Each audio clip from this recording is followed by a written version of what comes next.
Now back to your hosts, Don Getling and Gino Franti. Welcome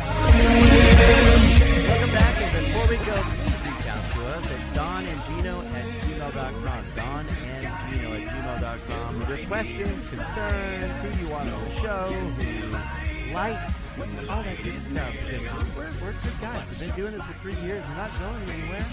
We're your friends in the real estate and finance world, and we have the best experts on our team. We're talking the best CPAs, financial planners, trust attorneys, bankruptcy attorneys, family law, you know it.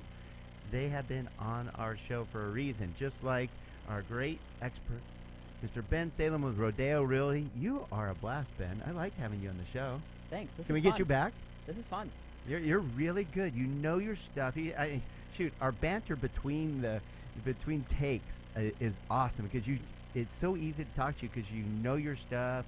It's exciting to talk about that. In fact, I want to hear more about, you got some developments coming on in Sherman Oaks area and stuff. So tell us about those. Those sound like a hoot. It's a lot of fun. Yeah, I couldn't find any more properties to buy at the auctions, so I figured might as well build them.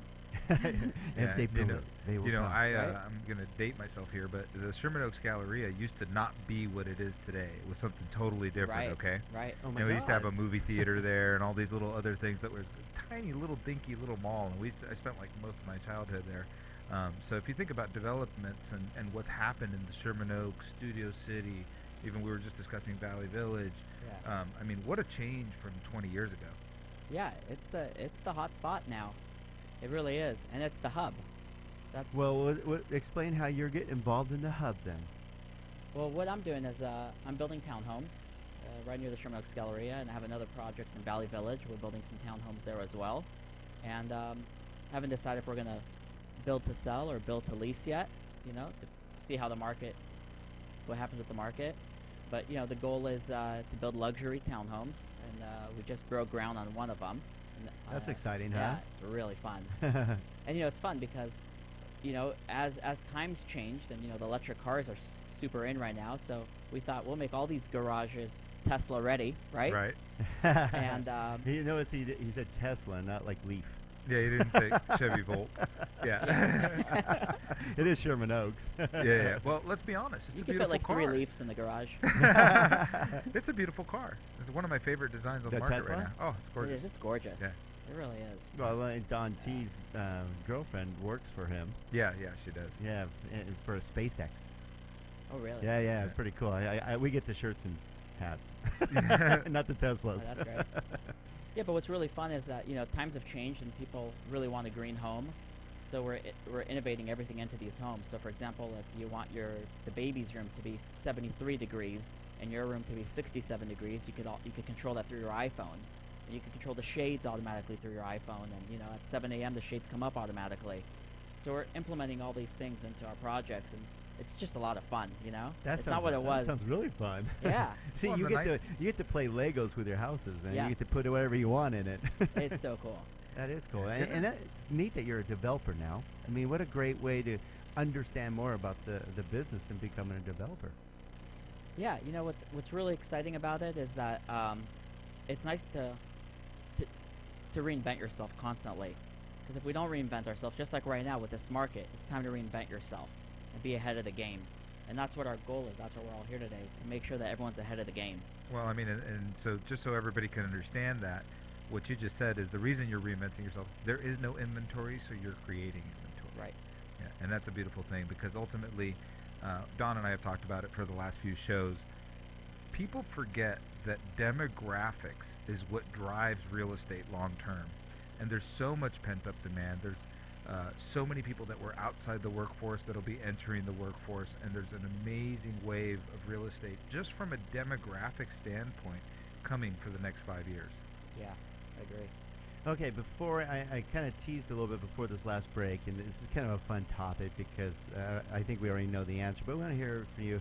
You got those discount, I call them discount, I'm sorry, I'm not going to call it anything else, but the discount real estate brokers out there that are offering to sell a home for 1%. Why would someone go there? What are they missing when they think they're getting a discount? That's scary, because imagine how they're going to negotiate for you. when When it's there's time nothing to negotiate. how are they going to really get you top dollar? You know, are they really going to work for you? You know, it's kind of funny because an agent that's going to take 1% is hardly going to break even after the broker takes a piece. So why are they really taking your listing? And I'm assuming it's probably to pick up some buyer leads. They don't believe in your property. Ooh, there it I hope you heard that. Well, it's to pick up buyer leads. They're not too worried about the listing itself because they Well- can't really make money on it. Is what you're saying. you're not going to make money. Right. Yeah, a couple $100. It's not worth your time. How much time is it worth for some a buyer's agent to bring buyers to it when they can't really make any money either? When Well, there's not Well, a the lot of times buyers- they'll discount the back end of it as well. Because if the Yes. seller's looking to get a 1% deal, they want the back end cut too. For the cooperating broker, Yes. most of the time the cooperating stays in the normal region. Usually they don't cut that side too much, right? Yeah, that stays normal now. It's nice. All the real estate brokers just got together and pretty much mandated that it stays at a minimum of 2.5. But you just got to imagine if you're a seller and your agent can't negotiate with you to get more than 1%. Oh my God, they have no negotiation skills. Right. You're screwed. Yeah. That's a good point. If they can't negotiate with you, how are they going to negotiate with the buyers for your home? And you know, it's like Because that. that's really what you're paying for is basically your negotiation skills. Yeah, you're paying for someone for their negotiation skills. You're paying someone for their relationships with you. They have relationships with CPAs and attorneys and their past clients, and you're paying for their contacts. You're paying for their marketing skills. You're paying for them for their staff. They have a team. So there's a lot of questions you have to ask when you're interviewing an agent. You know, is it a one-man show? How much time are they going to give you? Or you know, so all these things take into consideration. And you can compare this to any business. So for example, let's say you're going to go to a plastic surgeon and you want to get a nose job, and every doctor is charging about $20,000 for that nose job, and the one doctor says, "I'll do it for $3,000." You'd be scared, right? What the hell's going on? Yeah, you better something's run. wrong. Yeah. It's the same exact thing. It really is the same. Yeah. I don't want to see what that nose would look like. And you don't want to see what those offers are going to look like either. So real quick, we don't have a lot of time left, but we did talk a little bit about offers. And for a seller, why should a seller consider the first offer they receive then? You know, in the first 3 weeks that your property's on the market, everyone's already seen your property. Okay, you got to take that into consideration because most of the properties are sold online. That's where the buyers find them. Right. And a buyer that's found your home and has written an offer, they've been waiting for that property. They've been waiting for a home on that street. That buyer is a motivated buyer. We call them a have-to buyer. They have to buy. That's usually going to be your best offer, and they're going to be the most motivated. And that's important because if you get a buyer that's not as motivated and you wait, well, hopefully you'll get a higher offer, and that buyer goes into escrow and they fall out, your odds of getting that same amount are not there because everyone looks at a property very differently. They look at a property, oh, it's been on the market for this many days, maybe something's wrong with it. They automatically start assuming things. So you have a buyer on the first run, try to grab that offer, make it work. And you would think, and I love that you paid attention to this, Ben, because it's so counterintuitive. You think, well, if I got this offer, I'll wait, someone's going to give me a better offer. And that's not always the case. It can be in rare occasions, but and a lot of times, like you said, you have a motivated buyer. They're ready to buy your home. Yeah. That's good information. All right, Ben, we only got another minute here. I want to make sure everybody knows how to get a hold of you because you've been just an absolute hoot having on the show. Thank You you. definitely know your game. I love how you know the trends, you know the market, you know how to help investors, you know how to help sellers, you know how to help buyers. You give back. I have to say that because it's one of our themes of our show that each of our guests have to somehow give back to their community because that's what we live on is our communities. And you're heavily involved in the Black Eyed Peas Foundation and my heart and soul with my wife and everything. No Paws Left Behind. How cool is that? Good for you. Yeah, thanks. It's been really fun to work with them. Very cool. You know, it started out really simply when we were selling lots of foreclosures a couple of years ago. We saw animals that were left behind, and sometimes we couldn't even get to the animals because the doors are locked and no one's even living in the property. So how are we going to take care of these animals? How are we going to feed them?